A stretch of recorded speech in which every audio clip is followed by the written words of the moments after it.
Assalamualaikum warahmatullahi wabarakatuh. Perkenalkan, saya Fatulani Bima dari kelas 1C Gebidanan tingkat 1 semester 1 dengan NIM 7515401238086. Saya akan menjelaskan anatomi fisiologi sistem endokrin. Yang saya jelaskan mengenai hipofisis.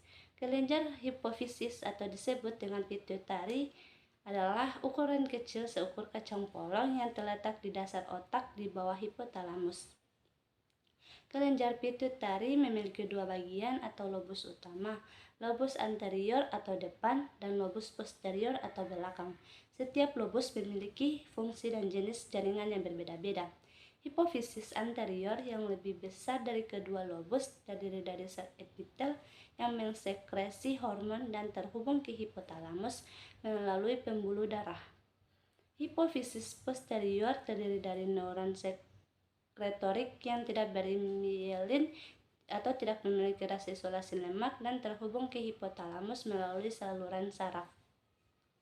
Kelenjar pituitari yang sehat memiliki berat kurang dari 1 gram atau kurang dari 1 penjepit kertas. Lobus hipofisis anterior lebih besar dari lobus posterior dan menampung sekitar 80% dari total berat kelenjar hipofisis. Hormon yang dihasilkan oleh kelenjar pituitari antara lain hormon luteinizing atau HL berfungsi sebagai stimulan dalam pembentukan hormon testosteron dan progesteron pada organ reproduksi baik pria maupun wanita. Thyroid stimulating hormone atau TSH digunakan untuk membuat kelenjar tiroid menghasilkan hormon tiroksin. Adrenocorticotropic hormone atau ACTH berfungsi untuk merangsang korteks adrenal supaya bisa memproduksi kortikosteroid. Prolaktin hormon berfungsi untuk memicu sekresi air susu yang diproduksi oleh kelenjar susu. Growth hormone atau GH berfungsi untuk merangsang pertumbuhan tulang. Melanocyte stimulating hormone atau MSH berfungsi untuk mengatur pigmen yang mempengaruhi warna kulit. Oksitosin adalah hormon berfungsi untuk membantu merangsang otot pada uterus. Antidiuretik hormon atau ADH berfungsi untuk menjaga kadar air dalam tubuh. Fungsi utama kelenjar pituitari adalah memproduksi dan melepaskan beberapa hormon yang membantu menjalankan fungsi penting tubuh antara lain pertumbuhan, metabolisme atau bagaimana tubuh mengubah dan mengatur energi dari makanan, reproduksi, respon terhadap stres atau trauma, laktasi, keseimbangan udara dan natrium atau garam, persalinan dan pengiriman. Apa saja gejala masalah kelenjar pituitari? Adenoma atau hipofisis besar, makroadenoma yaitu tumor jinak non-kanker yang berkembang di kelenjar pituitari dapat memberi tekanan atau merusak jaringan di sekitarnya. Hal ini dapat menyebabkan gejala berikut, yaitu masalah penglihatan, sakit kepala, ketidakseimbangan hormon akibat kelebihan atau kekurangan hormon hipofisis. Ketidakseimbangan hormon hipofisis dapat menyebabkan banyak gejala berbeda tergantung hormon mana yang mempengaruhi antara lain kurangnya pertumbuhan atau kelebihan pertumbuhan pada anak, infertilitas pria dan wanita, haid tidak teratur, kenaikan atau penurunan berat badan, depresi atau kecemasan. Sistem endokrin yang kedua yaitu kelenjar thyroid gland. Kelenjar tiroid adalah kelenjar yang bertugas untuk mengatur metabolisme tubuh dan juga mengatur jaringan tulang, suhu tubuh, dan perkembangan otak.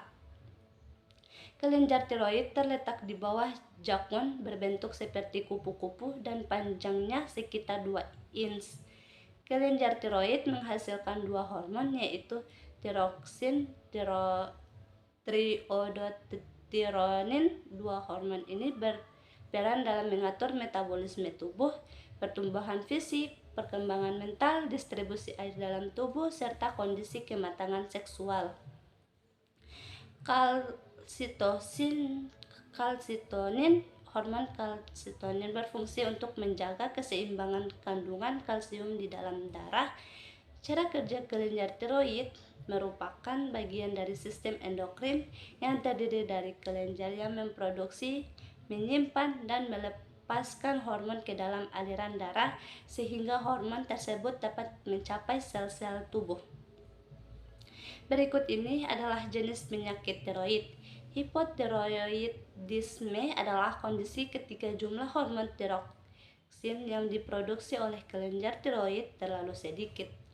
Hipertiroidisme adalah penyakit tiroid yang terjadi ketika kelenjar tiroid menghasilkan terlalu banyak hormon tiroid.